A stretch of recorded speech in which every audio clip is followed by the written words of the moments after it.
It's always interesting to come to UVU. The last time I taught a class here was Intro to Political Science because I was a political science major, not a business major nor a tech student. But the interesting part about my experience is I took classes. I have way more credits than I need to graduate, minus the 3 classes I need to finish. But I took classes from the art school. I took classes from the behavioral school, learning psychology and sociology classes.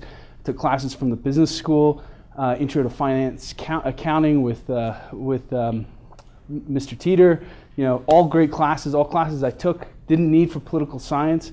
I took a ton of CS courses and information systems courses because I was just passionate about learning and seeing what I can do. And so my experience was a lot different than maybe some of yours. You know, political science was great for me. I thought, you know, fallback plan was go be a lawyer. Oh, by the way, my buddy from Tim Reynolds, he's awesome. If you ever need to rent anything, he's always helping me with my yard. He's a smart cat. So, and he's going to be a mechanical engineer. Is that right? No. What happened? What's it going to be? I'm going to be an entrepreneur. I like it. Well, we should talk. So, yeah. So my experience at UVU was a lot different than maybe yours, but you know, find the path that you want to take and go for it. That's my recommendation. I'll probably say a few things that might offend you. I apologize ahead of time. Have you guys had Josh Coates come speak to you yet? Not yet. He's been here for launch up. Okay, he's been here for launch up, but not to come speak to you guys yet. Well, if he does come and speak, he's great. I worked for him at Mosey, and he's a fantastic guy. And he often will say some things that might rub people the wrong way. But don't be offended. It's just opinions, and you know, my view on opinions is they should be lightly held. You know, strongly believed but lightly held, because you know, if you can be proven wrong, you should be willing to go with it. So I started a company called Space Monkey. I'm not going to talk a lot about Space Monkey. You can go to our website and learn about that, or talk to me afterwards. But I will tell you a little bit about my co-founder, Alan and I. Alan and I started in 2011, in July of 2011, with an idea around Space Monkey, around storing data. Currently, if you think about the cloud, you know, they don't tell you a lot in the marketing what the cloud is, but it's big data centers, big, huge buildings. You've probably seen the one that's being built by Camp Williams?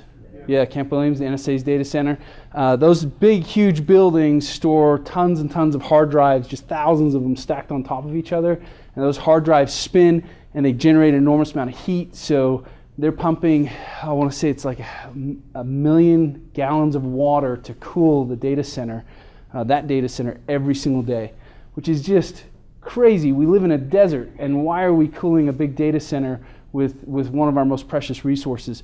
And so what Space Monkey does is we take the cloud out of the data center, and we don't have any data centers. We have these small little devices, as you see here. We have this little device that plugs into your house, and then that device acts like a server in the data center and allows you to store all your photos and videos and music, much like your iCloud or Google Drive.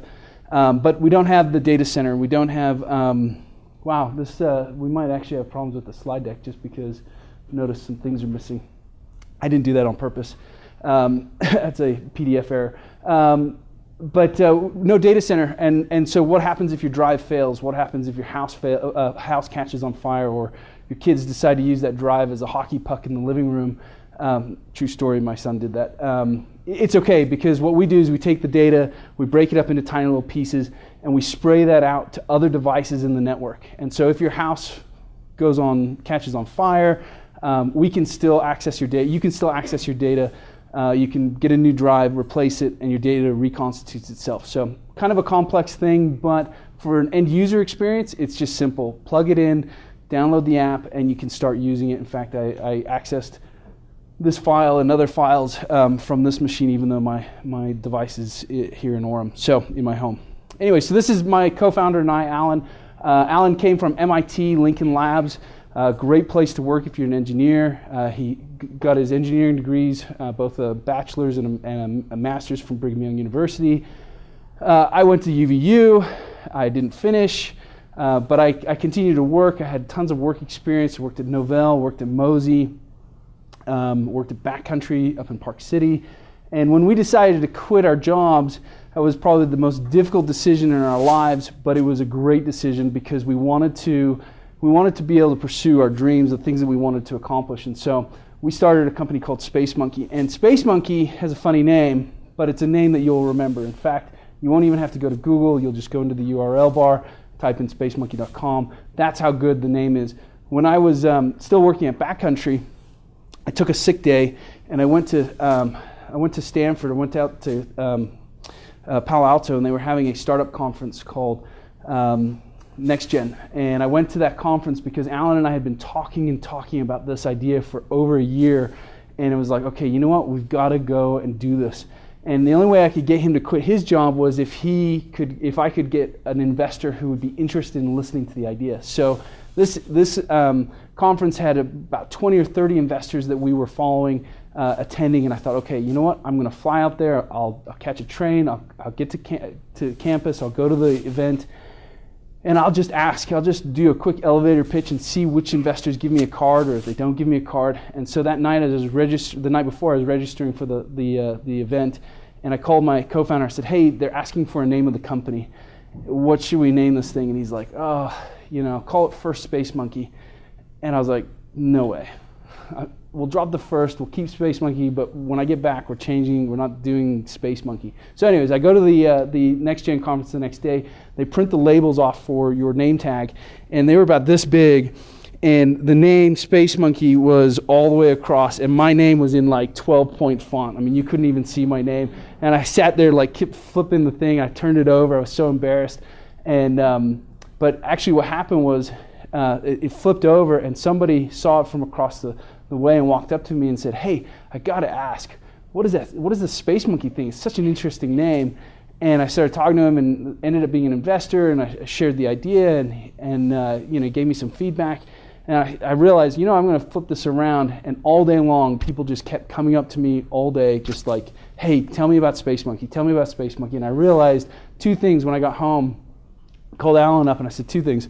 First, the name Space Monkey is sticking, and two, our pitch really sucks. And so it was the exact opposite of what I expected, but it was really interesting. It was kind of the launch of what we were going to do, because we did get some interest from investors, and we were able to refine the idea and move forward. So Alan is by far a great co-founder. He's my yin to my yang.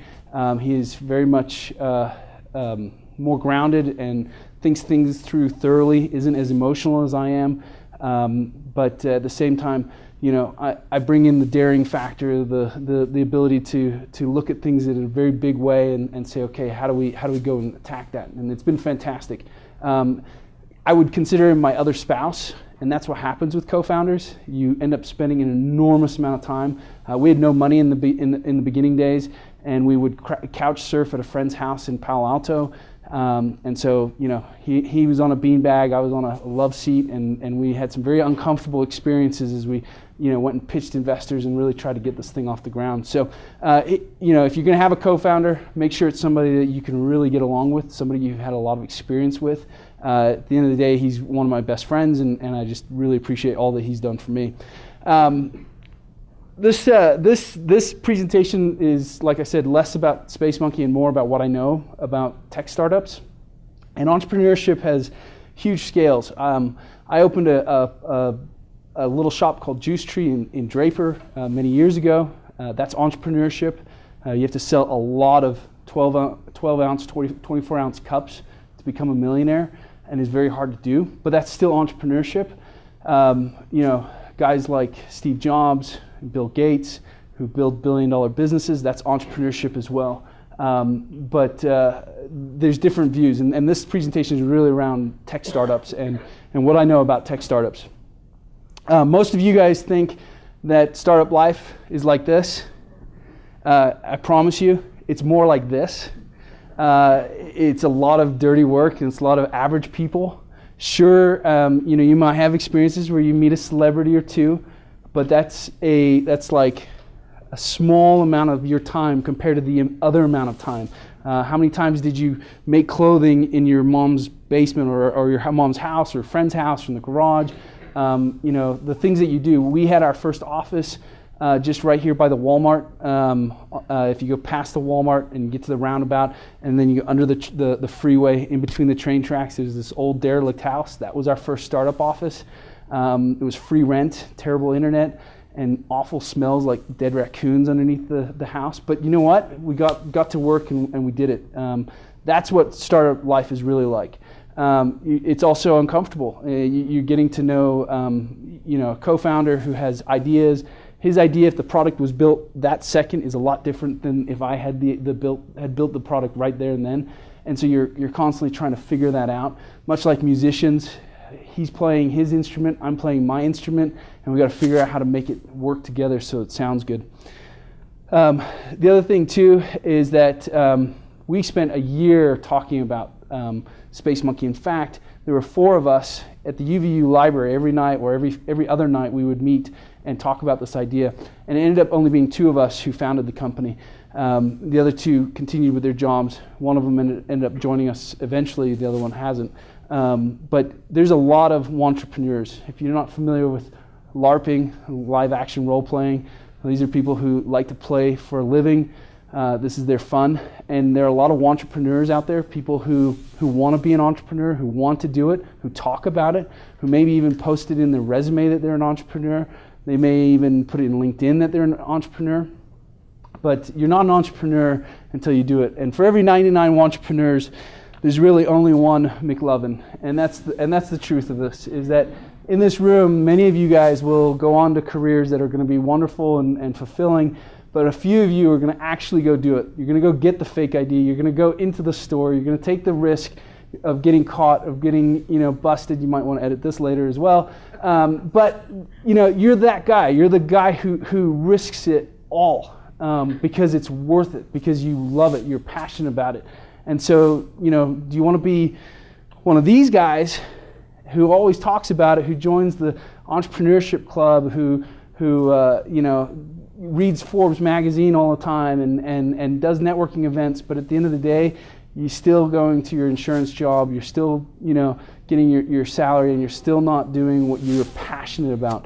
Or you're going to be this guy who really risks it all. That's a challenge. That's something that you have to dig deep. It took me a long time. Alan and I both will look at each other sometimes and go, man, why didn't we do this when we were younger? Because we were afraid, because we were terrified. We believed that we needed to take the path of least resistance first, to gain experience and to learn.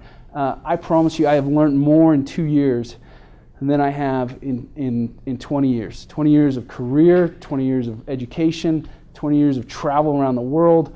I've learned and I've seen more in the last 2 years of my life. So consider that as you consider your own passions. Most startups are crap, and this is just the truth of tech startups. A lot of iPhone app ideas, like, oh man, what if we create an app that allows all college students to connect together and we can all party together and it's going to be awesome and we're going to be like the Facebook, man. We're going to be the fill in your blank name and it's going to be awesome. Well, guess what, guys? There are thousands of those ideas, thousands of them out there, thousands of guys who are trying to do this. And that's okay. My first idea was actually in the fashion world. I had taken old Indian nickels and I'd created a button around that nickel, and I was going to create triple nickel jeans. It's a terrible startup, a terrible idea. I had no idea about fashion. I didn't even know how to cut a pattern, but I just had ideas for a button. That's okay. My idea was garbage. My second idea was the juice tree. It was a little bit better, but it was still kind of garbage. And I've had other ideas that have been garbage as well. But eventually you stumble on something that you realize, like, you know what? I just have to do this because not only would I use it, but I know other people use it, or I've seen people want this and I want to provide this, whatever that is. So don't be afraid. Many, many failures, many bad ideas. But even a bad idea well executed could be something great. And maybe even things that you're not passionate about. You know that there's a hole in the market and you're like, hey, this could be so much better and I can make this better. If you execute well, you can do really well. So be careful with your ideas. Don't think that your idea is secret and you need to sign an NDA. Anybody not know what NDA is? It's a non-disclosure agreement where you're like, here, investor, sign this, and then I'll tell you my idea. I promise you the investors will laugh you right out that door or that one because they've probably heard the idea before. And what it really comes down to is how well do you execute? How well are you creative? How well are you at whatever it is that you do, your trade? So that's why most startups are crap, is because they don't execute well on their ideas. Everyone is in search of the magical unicorn. There was a recent posting on TechCrunch about the unicorn. The unicorn is $1 billion company. How many of us would like to found and run a $1 billion company? Okay, there's a few billionaire wannabes. I'm one of them as well. There's, on average, 3 tech billion-dollar companies created each year. Now, it's not that they are created in a year. That each year, so if you track back to like 2007 when Facebook started, that was one of the other 2 billion-dollar companies that started that year, and 7 years or 5 years later, they became the magical unicorn.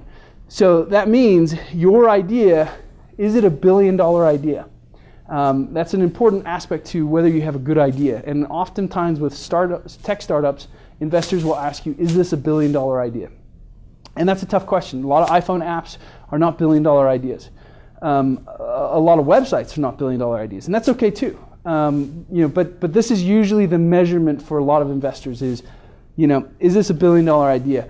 Because if you can get 2% of that billion-dollar market, you've got a profitable company. If you can get 10% or 50%, you get a very profitable company. And so that's oftentimes what they look at.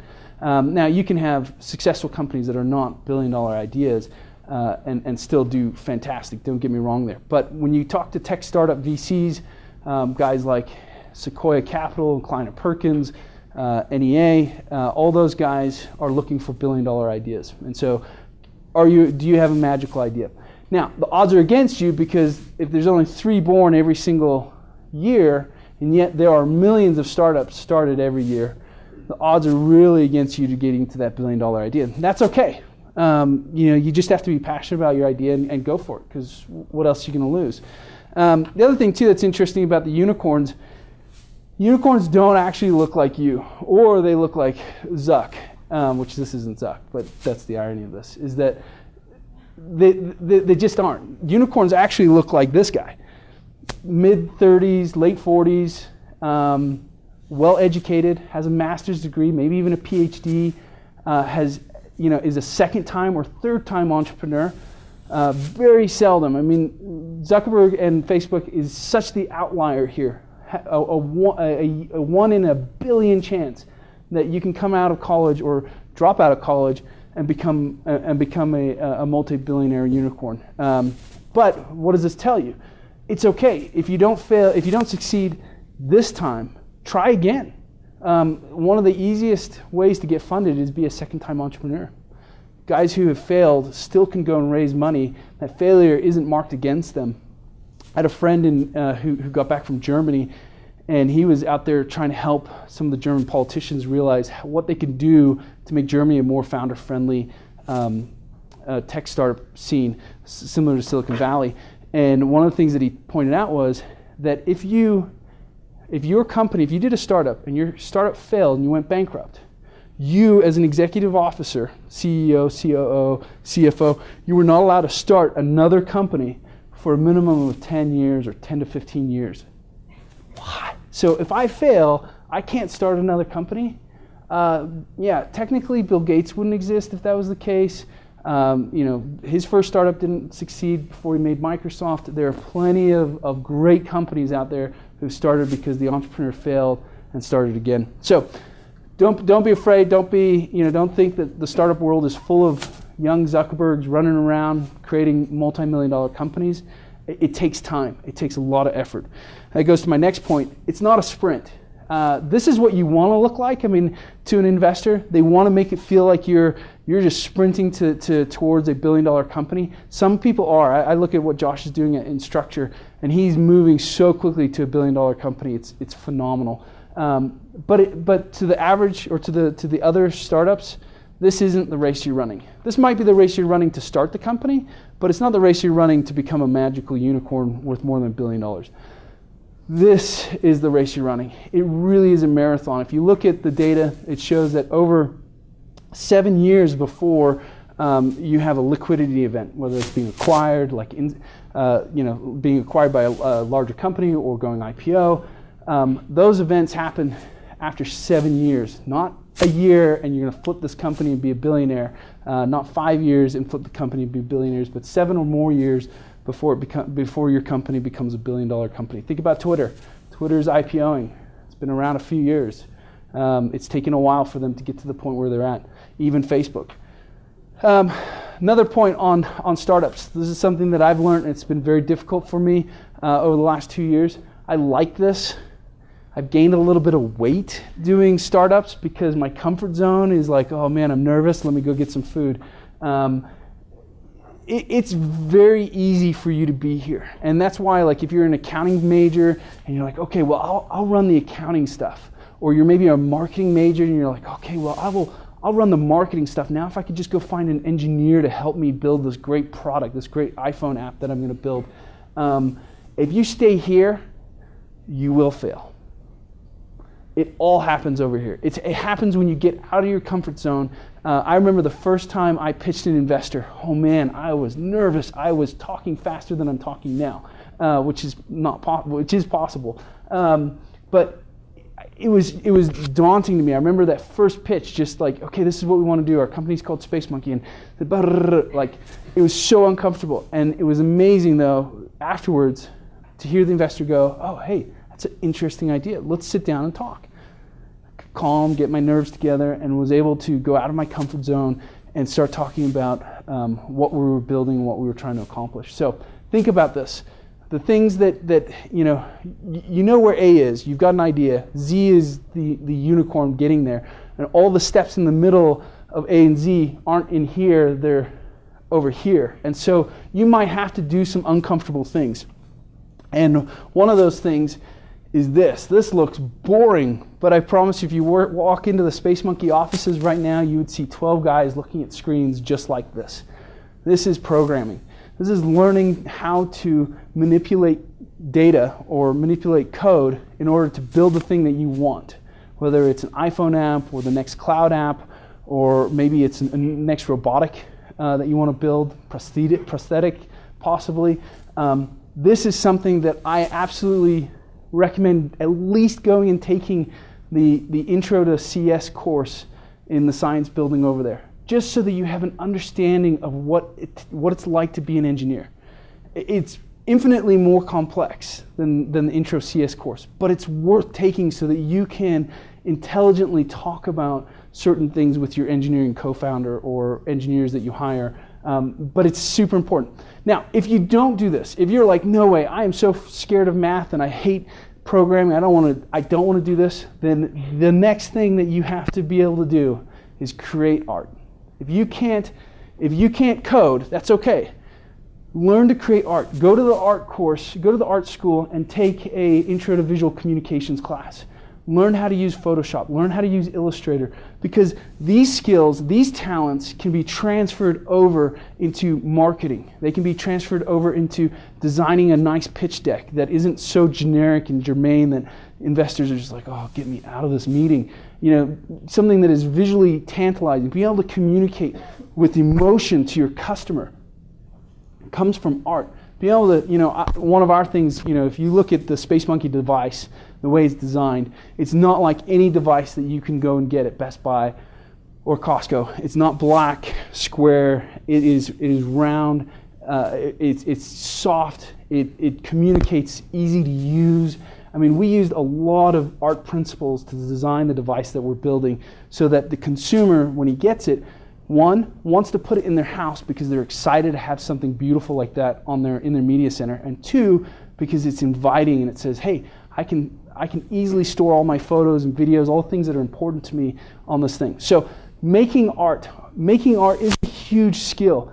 Some of you might go, oh man, I'm even worse at programming, or I'm even worse at art than I am at programming. But I promise you, just pick one.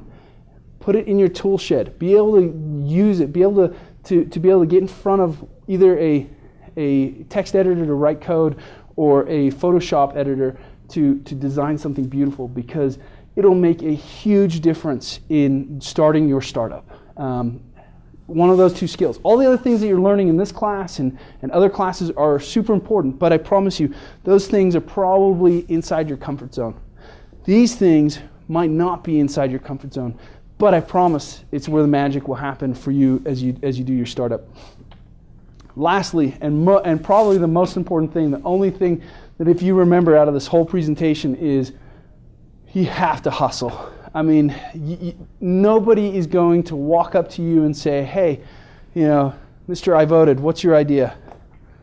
Baseball company. Baseball company. Here's a check. Let me just write this for you, go for it. Nobody will do that. Maybe a rich dying uncle, but how many of us have rich dying uncles? Nobody raised their hand. That's shocking. Well, okay, maybe one person has a rich dying uncle, but that's no shocker, okay? We don't have rich dying uncles who are going to cut us a check and go do it. So you've got to hustle. You've got to be able to say, you know what, I'm taking a sick day and I'm going to go steal some frequent flyer miles from my dad so that I can go fly to California and go pitch in front of investors this terrible idea that has a great name. And if I get 2 cards or 3 cards, I'm going to call those people back and I'm going to bug them until they reach me. I'm going to stalk some investors on Twitter. I'm going to follow their blogs. I'm going to meet every single person I can, and I'm going to network, and I'm going to help my cause. Now, on networking, what's the best way to network? Anybody give me the best way to network? What's the number one tool to networking? Anybody know? Anybody taught you this? Anybody teach you this yet? No. No. I've tweeted enough people and networked with them through Twitter or Facebook. Face-to-face is great, don't get me wrong, but what's the number one way to network with people? Maybe. Anyone? No. I mean, LinkedIn's great. It's just a tool. But what is the thing that you have to be able to do? Make it memorable. Maybe. How do you make it memorable? Impact. Okay, let me show you. What's your name? Jason. Jason, what baseball company do you want to start? I haven't thought of the name yet. You haven't, but it's an actual baseball company, like gear and stuff like that, or baseball practice facility. Indoor baseball practice facility. That's awesome. So I have a few friends who have facilities that they have done for gyms and things like that.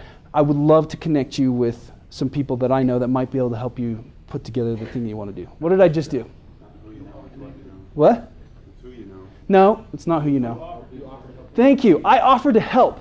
Best way to network with people is offer to help.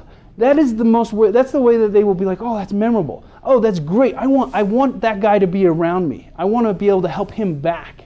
It's okay. It's not being superficial. It's not being insincere. Well, maybe it depends on how you offer it. But I'm sincere. If I can help you, I will help you.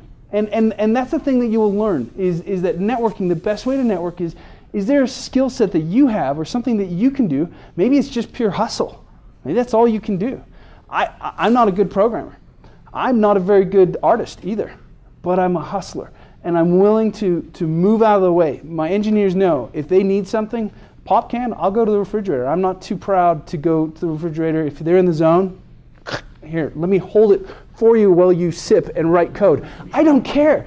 As long as they're happy and they're doing their work, I'll take out the trash, I'll clean the toilet. It doesn't matter.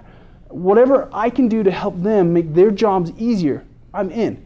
And that's not only just like those little things, but it's family stuff. If they're having problems at home, or if they need help moving, or if they need to unload something, or they just want to talk, like the best thing I can do is to just sit there and be somebody who's helpful. And that's the best thing with networking. And networking is part of hustling. And hustling is important because nobody's going to give you anything. This world is not fair. It's not kind. It will only give what you take. And so you have to go take. You have to go be a hustler. You have to go figure out ways. You have to go find somebody famous. You have to go talk to that rich dying uncle and ask him to give you the money. Whatever it is, you've got to go and hustle. Anyways, thank you. You won't get this hour back. I apologize if you didn't learn anything. It's all on me. So, all right, you guys are eager to get to your other classes. Go, have fun, be inspired, change the world.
All right, you guys are eager to get to your other classes.